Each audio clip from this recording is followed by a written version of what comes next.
Hello, everyone. Welcome to the live Week 8 Waiver Show on Rotoviz Radio. I'm Kevin Szafraniec, and tonight I'm once again joined by Blair Andrews.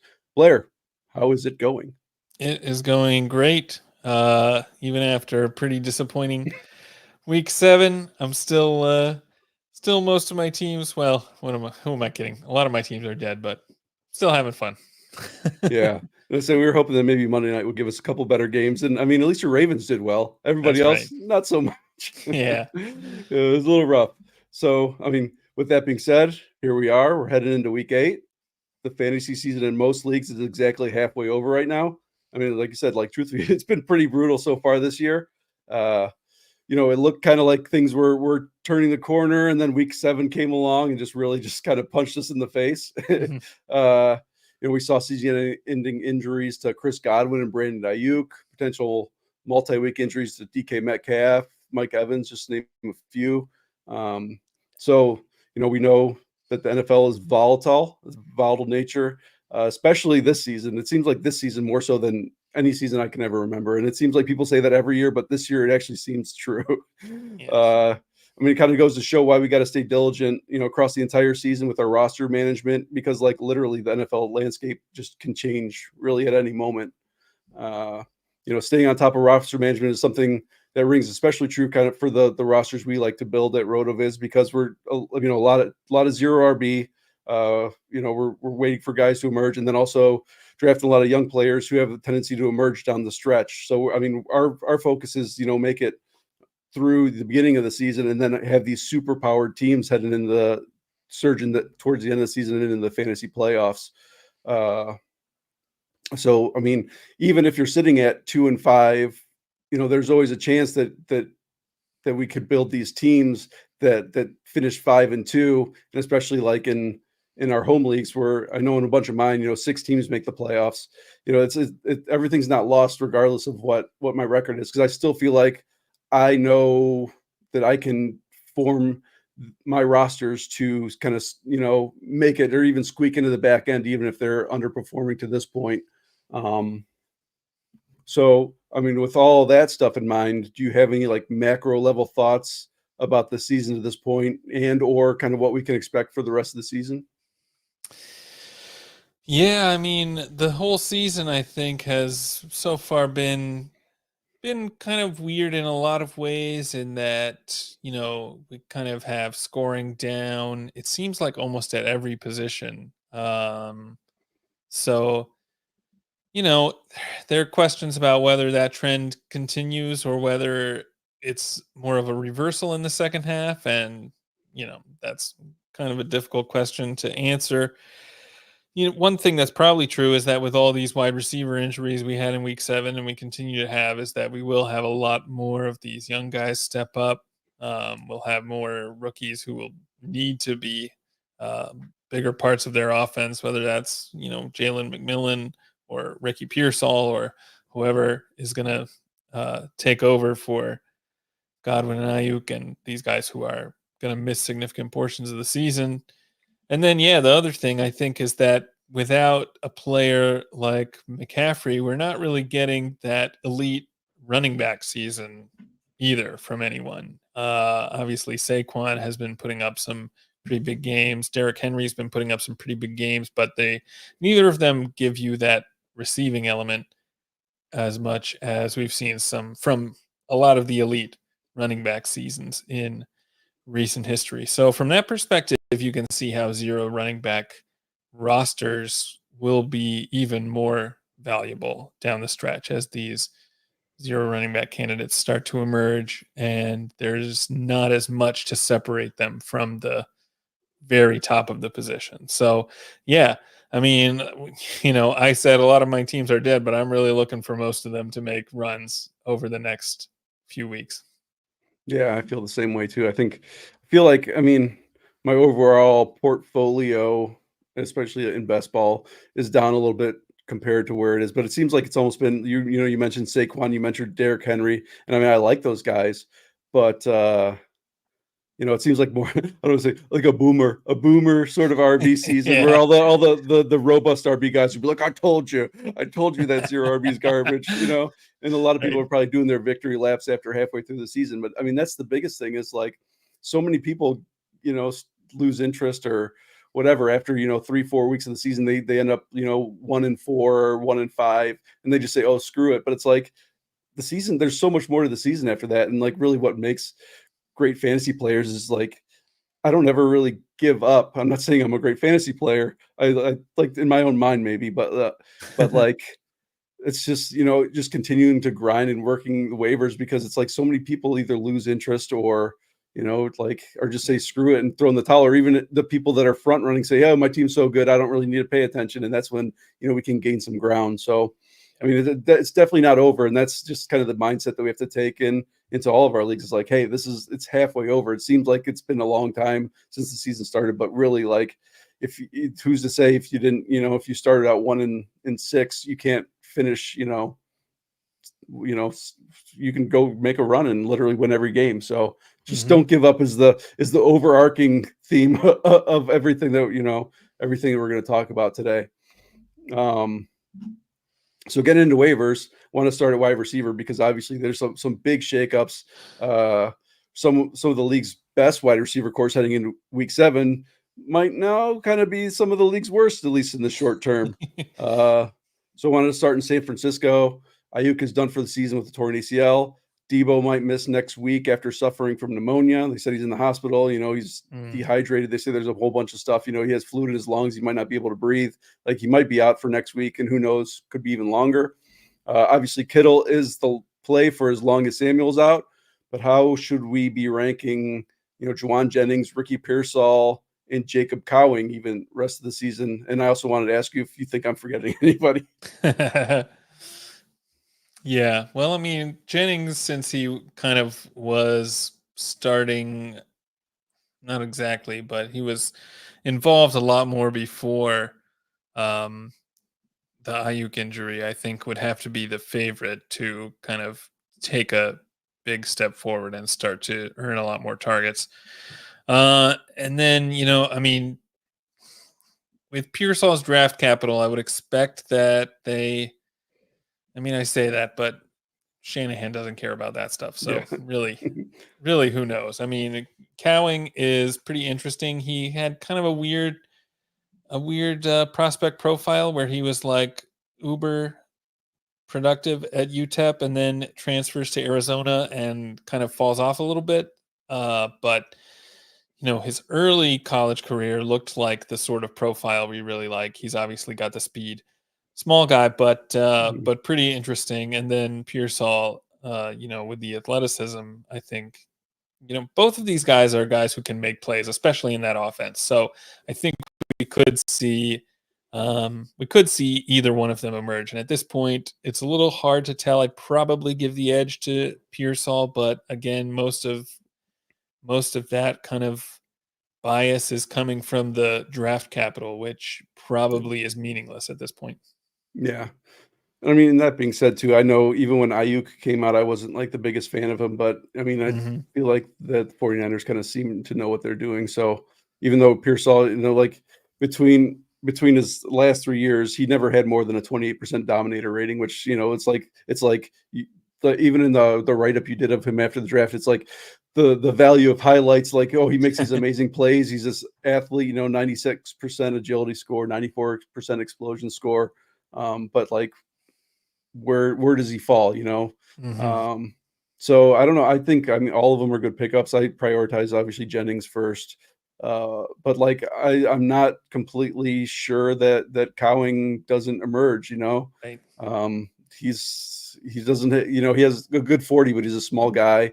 But he had his lowest dominator rating in college was a 27%. Obviously, he was at UTEP in Arizona, but still better than pretty much anything Pearsall put up across his whole entire career. So it's going to be interesting. Like I said, and he's never really want to bet against the Shanahan offense, more or less. I think he's going to scheme targets for these guys. Yeah. They obviously know better than we do what they're capable of. So I'm gonna just kind of trust in that. And like I said, it's scary because both Kittle and Debo have been known to miss some time with injury themselves. So Yeah. uh, so I mean, any of these guys could emerge, and it could be these three guys are the primary receivers at some point at some game this season. So well, I guess we'll see how it goes. And then moving to Tampa Bay, as reported, Mike Evans will be out until about week 12, and then Chris Godwin is most likely out for the year. So how are we ranking the target pecking order between Sterling Shepard, Jalen McMillan, Trey Palmer, and Kate Otten moving forward? Yeah. Yeah. I mean, based on what Kate Otten did, I think he kind of takes the biggest jump up in the rankings, especially kind of depending on league format, especially because he plays a position where points are harder to find. Mhm. So, you know, I mean, Kate Otten, you're like, if you own Sam Laporta and you could pick up Kate Otten on waivers, you might just pick him up and start Otten and not even think twice about doing that. So, yeah, I think he takes a big step forward. Obviously, he looks to be one of Mayfield's favorite targets. I do think I like McMillan the best out of those three guys. Palmer led the way in snaps, but I would look for McMillan to kind of have that breakout. He did miss an end zone target that would have been a touchdown. Tough catch, I think, and he might not have ever been in bounds with it, but he's getting some valuable targets, obviously, and yeah, we at this point know what Palmer is, but I think McMillan has some potential upside that is it pretty interesting. So Yeah, he'd be my priority for the wide receivers. Yeah, I okay. mean, are you looking at that any differently, or Uh, am I right? I mean, the way that I wrote up in the waiver articles, I think that Shepard has shown enough with Baker that I think he may start, Mhm. as the top target, but then eventually they'll flip. But then even kind of as I was digging a little deeper before the show, putting together the show sheet, I mean, PPR points per opportunity, Palmer's actually ahead of all of them. He has 2.4, and then Mm. McMillan comes in at 2.1, and Shepard's all the way back at 1.6. So I mean, and that could be just the result of Palmer being more of a deep threat and maybe not getting targeted that much and turning that into receptions. I really don't know, but Yeah. that's kind of how my initial thoughts were like, yeah, Shepard was playing pretty well when McMillan and Palmer were both out, and I mean he's played good in his career when he's got an opportunity, even though he's kind of getting long in the tooth, but. I feel like with all the hype that McMillan got in the preseason, eventually he'll kind of come into his own. And then as far as McMillan is concerned, would you prioritize Dalton Kincaid over McMillan on waivers? That is a tough one. I probably, ooh, man, that's tough.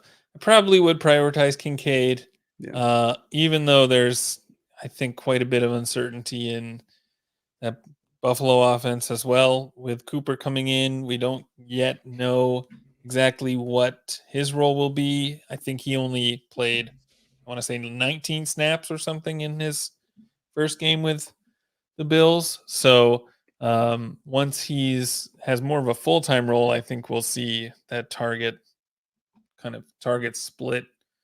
We'll get a better idea of what that's going to look like. Obviously, Coleman also had a pretty big game and might be somebody who earns more targets down the stretch. So, yeah, there's a lot of uncertainty in both cases. I think that probably the Buffalo Bills offense is going to be better than the Bucks will without Mhm. Godwin or Evans. So I would kind of rather bet on, a talented player in that offense. Yeah, and I'm also with you on the Kate Otten thing. I think really he is literally just going to be a volume play moving forward. Joe King also said that Rashad White's going to look like Al Kamara for a stretch with all the targets. Uh, you know, probably not probably in all the best in work ways, getting a ton of volume, but not really doing much with them. But like on the other hand, Rashad White has looked pretty good over the last few games, which Mhm. surprising after the way that he kind of got came out of the gate. But I mean, I think Otten he's playing really well. Right now, he's the overall PPR tight end 12 on the season, but like literally I think he had negative points one of the first 3 games of the season, but through weeks 4 through 7, he's the PPR tight end 4. He's averaging 11.5 PPR points per game, getting like 7 targets, 5 reception, 53 yards per game. So, I mean, that's all you really need in 2024 from your tight end at this point. Yeah. So we'll take a few questions. They're kind of piling up. So we got a trade question coming in. Mm-hmm. So inherited dynasty team this year and going full rebuild. 10 team PPR. Would you trade Higgins for a mid-second and Bigsby? I have neighbors, Brian Thomas Jr., Ayuk, and Johnson. For reference, his running backs are David Montgomery, Chuba Hubbard, and Braylon Allen. I would probably do that trade. Maybe I would see if I could if you could turn it into like a first and somebody less than Bigsby. But I think I would try and turn as many of my players into picks as possible on a rebuilding team is kind of my philosophy. Yeah, and I mean, I've been kind of one of Bigsby's biggest truthers, even though he doesn't, get Yeah. a lot of receiving work. I think I might be overcompensating because I was so far off of him last year, or even like heading into the season. Maybe I'm like overcompensating for that. But I mean, he's getting the workload, and I wouldn't be, regardless of what Doug Peterson says, I wouldn't be surprised if he's, the RB1 in that offense, even when ETN comes back. You mentioned you have Ayuk. I wonder if you could put him in some kind of deal. Now, like obviously he's not going to play, and you'd have to give him away at a little bit of a discount, but kind of big value swings like a season-ending injury can often be a good kind of, a good kind of spur to get a trade going. Like if somebody thinks they're going to get a deal on him because he's not going to play, but he's still a good long-term asset, which is probably true. But if you can turn Ayuk into a pick, I don't think I would be opposed to that. Oh my gosh! And the same person saying why is Olave on waivers in my redraft league? Go pick him up. I mean, you just get him. If you got Fab, just blow it on him. That's the way I would go with it. I mean, yeah. It's an sometimes offense that's kind of a mess, but I mean, when he's healthy, he's like the only name in town. So, so I'm moving on, kind of looking at some running backs. So we're like eyeballs deep in zero RB season. All these guys are emerging. We have backups like we just mentioned, Bigsby. For the second week in a row, Tyrone Tracy is the top running back ad in the waiver article after functioning as the clear RB1 even after Devin Singletary returned. Unfortunately, it didn't mean much for anybody in the Giants offense because it was shut down completely by the Eagles. Two-part question. Should we be concerned with Tracy's potential moving forward after having such a bad game? And second part, is there any chance that Singletary reclaims more of the workload as he gets healthier? I mean, I think we should be worried about the Giants offense, just in general. So there is some concern for that. I do think there probably is some concern about Singletary reclaiming more of the work. On the other hand, I mean, it looked like a pretty drastic split, and in some ways, like that's even underselling it. I'm just looking at the NFL Next Gen stats. They have Tyrone Tracy at 24 routes, Singletary at 6. So, in terms of the kind of receiving opportunity, it looks like they're not even close. Like if Singletary does get more of the work, maybe that's mostly rushing work, and they use Tracy as the receiving back, which I think gives him some more value, especially in PPR leagues. So, yeah, I guess I'm not really anticipating that the gap will close that quickly, and I would still have Tracy as my top, running back waiver ad, like you said in the article. Yeah, and I say I couldn't really, like it was, with what he showed over the 2 weeks that he, that Singletary was out. I can't foresee. I feel like against the Eagles more of a blip than the his two big games. I say, you see what happened with Saquon after he got out of New York and doesn't have to run behind that line. So like, it's not a super big shock that the Eagles, who invested tons of money in their defensive front, were able to just completely shut down that team. Yeah. And I'm not super worried about it, but at the same time, still something to take notice of. But overall, like, obviously Tracy wouldn't be my top waiver wire ad of the week at running back if I believe that, he was going to start, that was going to start being the norm, or he was going to lose a ton of work to Singletary. Like, I wouldn't be surprised if Singletary starts to take a little bit more work from him, but at the same time, I think he's still the clear 1A. Yeah. They're playing Pittsburgh this week, which I think is probably not a very good matchup for either of them. So if you have other guys you can start, maybe you would keep them both on your bench, but that's probably not the case for a lot of teams. So no, still probably keep, put Tracy in there, but I don't know that I'm necessarily projecting him for a big game. And then, so speaking of Pittsburgh, we got our cover boy for the article and the show.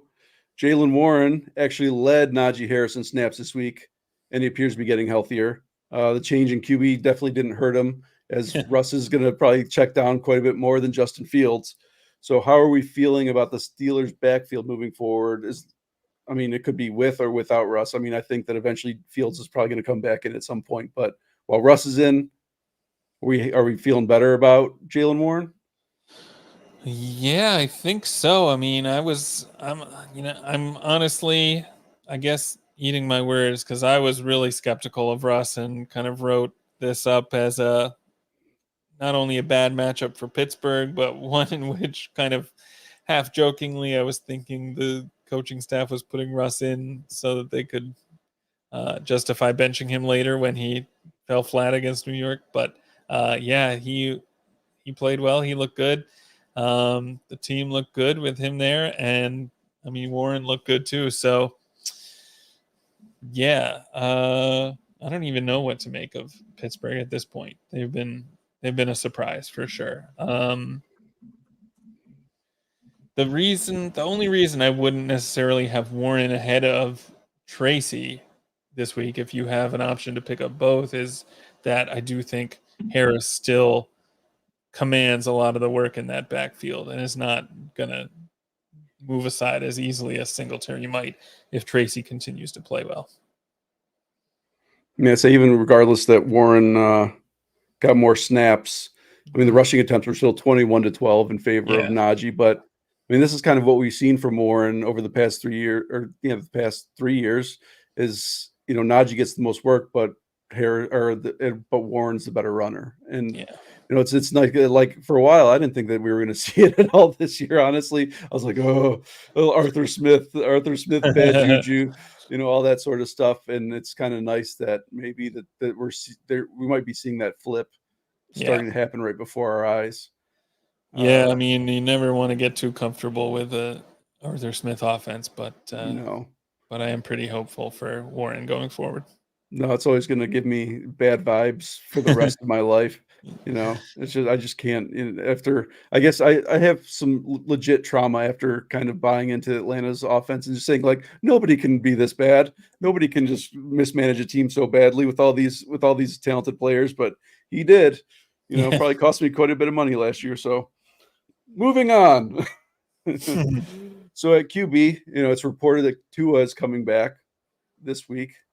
The last time, he had those multiple concussions at the end of 2022, but he had the whole entire offseason to get himself together.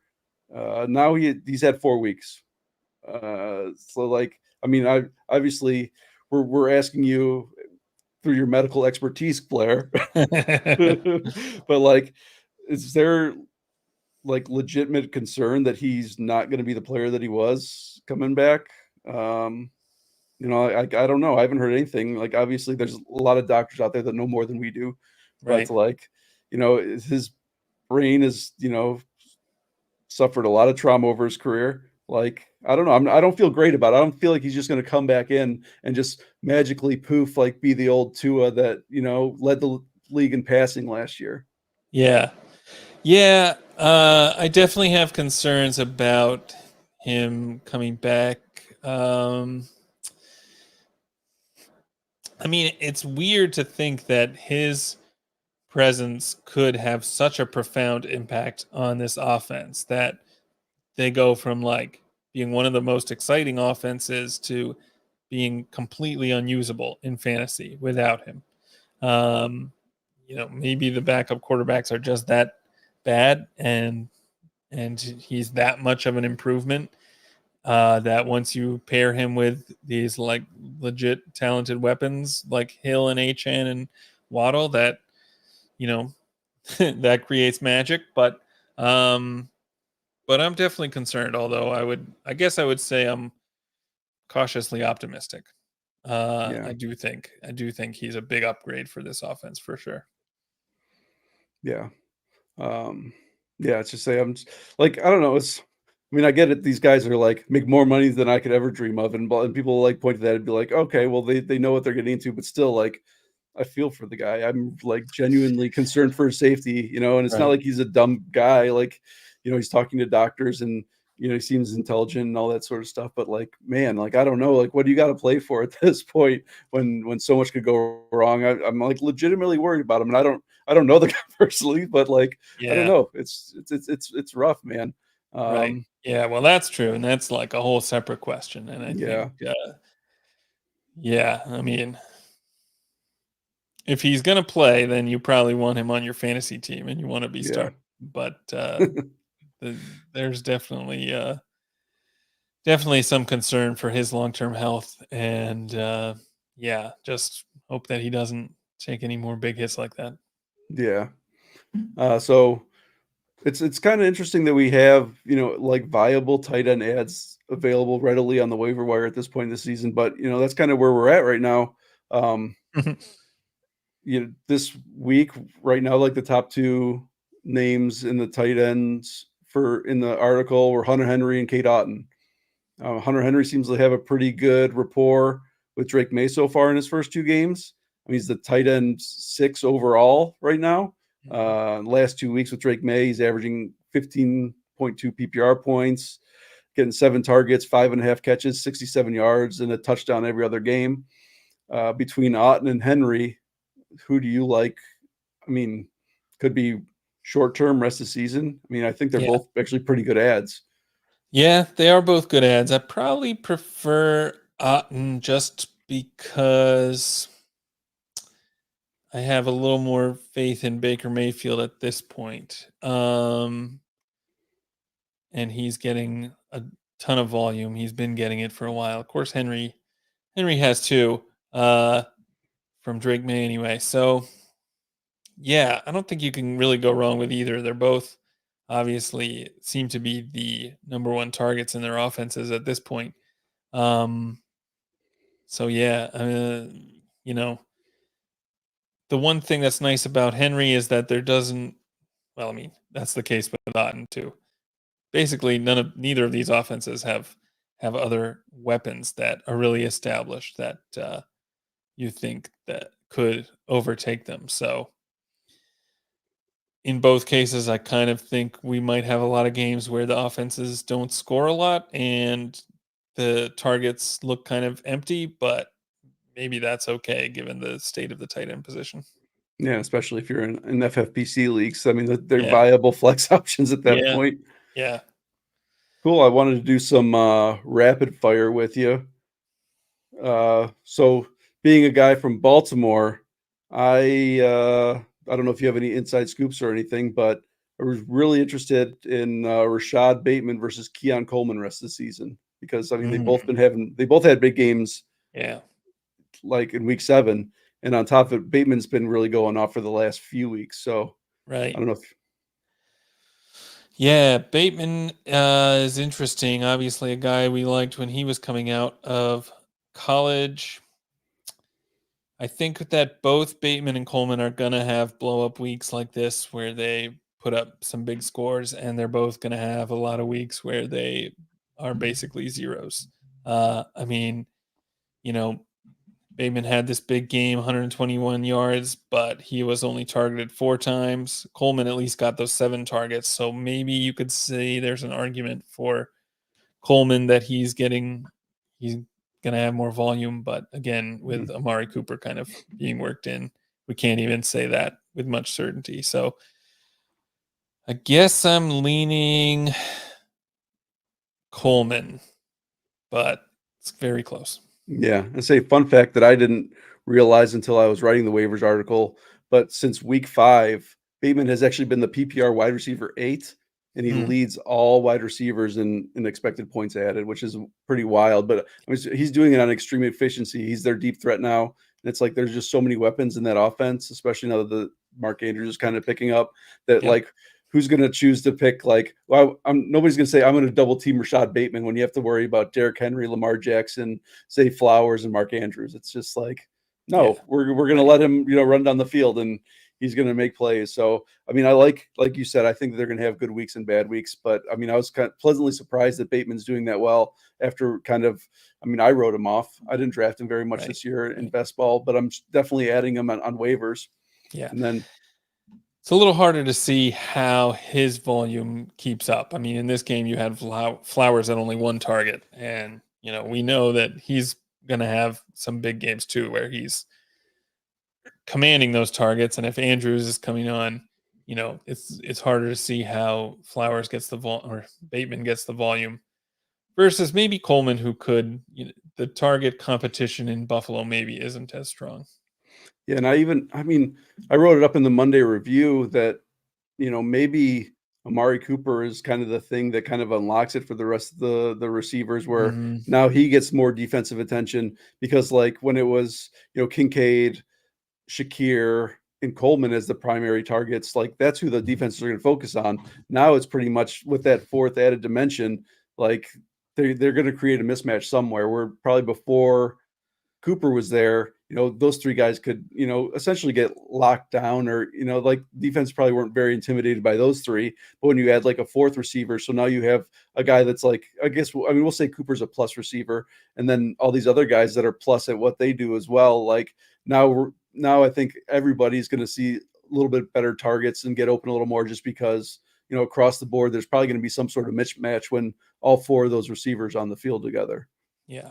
So, I mean, we'll see. I mean, it's just 1 week, but it was definitely a pleasant surprise. So the next question I want to ask you is near and dear to your heart, and you'll be probably going against the viewers, as we got multiple people talking about Cedric Tillman right now. But so Troy Franklin has been getting more targets. Yeah. And Cedric Tillman, plays for the Browns. So how is there any debate between those 2 guys of who you'd prefer rest of the season? Yeah, I mean, I'm obviously a huge Troy Franklin fan. Neither of these offenses look that good. I think, against my better judgment, I'm going to say you have to go Tillman here. He did have the 12 targets, 81 yards. Obviously, it could be a lot of games. He's getting some pretty, some scoreless targets, picking up a lot of empty opportunity. But I think that could be the case in Denver too. And until we really see Franklin kind of step up and start to earn the volume at quite the same level, you kind of want to chase the targets here. Yeah, surprising, Blair. I'm surprised. I'm genuinely surprised. We don't need to pander to the audience. We want them to watch, but we don't have to pander to them. I mean, honestly, I don't. Like I said, I mentioned a lot. I'm a Cleveland guy, and I just looking at that team, I think there's some sort of it's local media more so than anything. They probably say it on the broadcast. I honestly am to the point now where I don't even watch the Browns games unless I have to.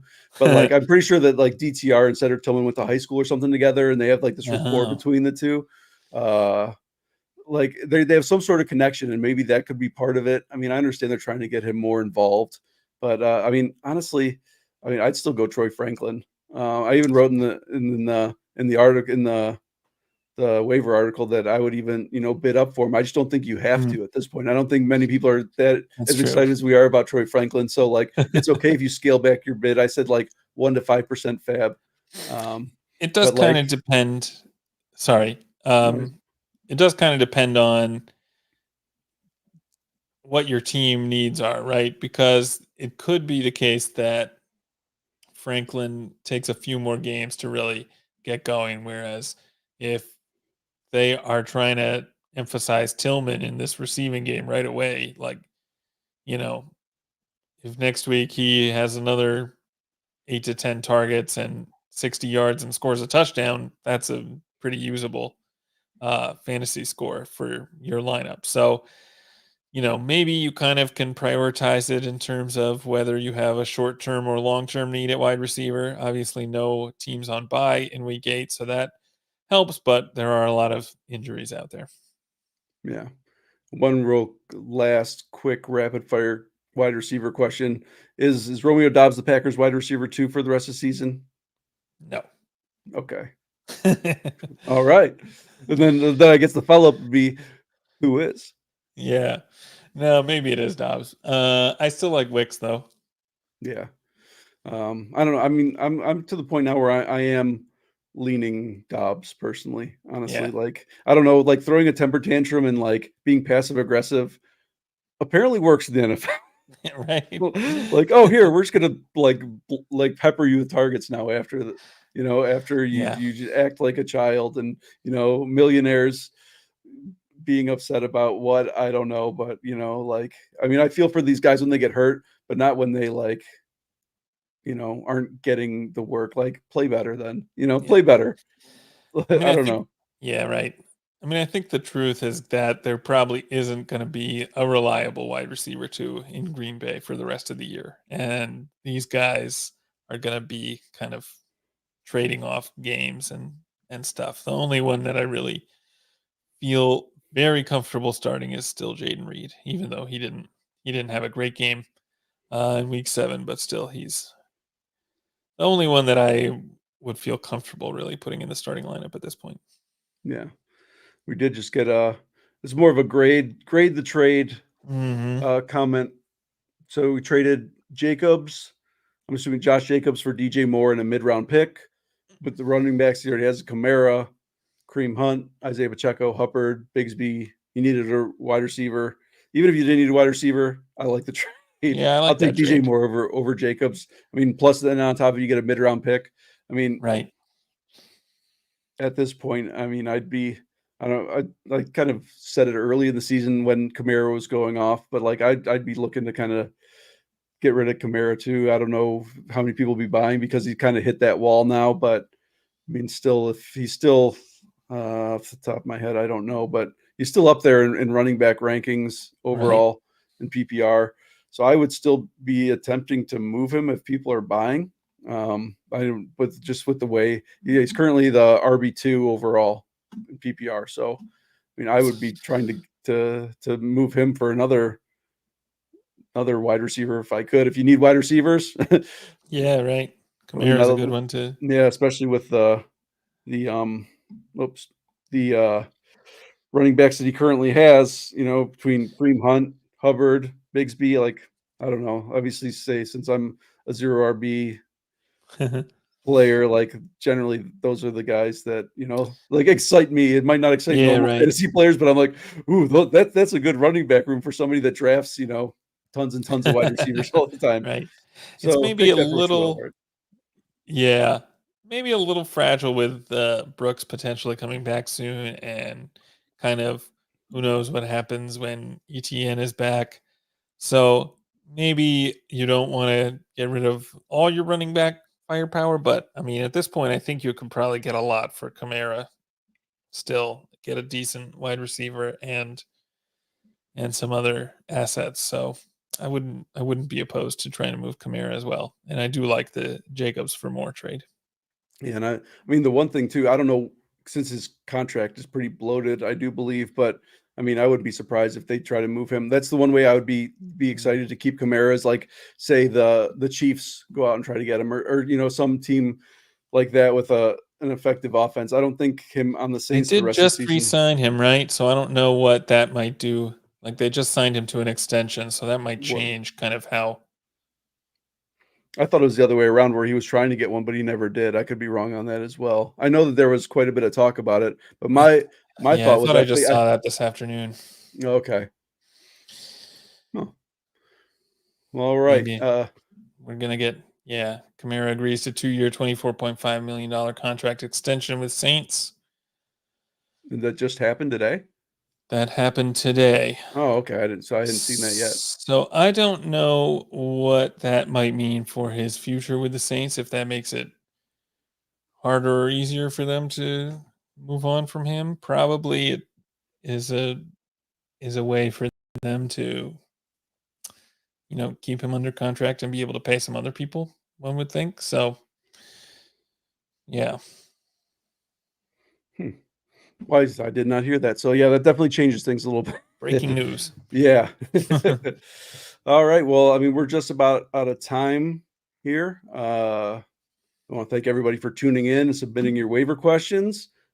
Be sure to continue to check out RotoViz every day. Like I say, as always, plenty of in-season content. We got Neil Dutton put out his tight end streamers article today. Ross Durham, defense special teams streamers coming out tomorrow. Dave's got his passing matchup. Sean Zero RB Universe. Blair's got the wrong read. Everything, whatever you need, we got it. All the tools, everything. So just keep, checking the site every day, using the tools. Like I said, I've become a million times better since I started writing for the site and using the tools more frequently. So like I said, if you get it deeper in those tools, there's nothing that can happen except for you become better at fantasy. So, put in the time, especially now we talked about, staying diligent and digging deep, because this is the time of the year to do it. So anything else you want to throw out there before we get out of here, Blair? No, yeah, that's you said it all, I think, except for your waiver article, which obviously is the premier waivers article in the industry, and everyone should be checking that out before they, I think, if your deadline's tonight, make sure you take a look at that before you put in your waiver bids. And yeah. Well, cool. So anybody who wants a 10% discount on a 1-year RotoViz subscription, please enter the discount code RV Radio 2024 at checkout. And until next time, just keep grinding, man. Just keep grinding. Get those waivers in. And if your season hasn't gone as planned to this point, there is still hope. So just keep on grinding, keep on working at it, and before you know it, you'll be the league champion. And literally, you'll have a story to just hold over your friends and league mates for years to come. So for Kevin Szafraniec and Blair Andrews, we'll see you again next week.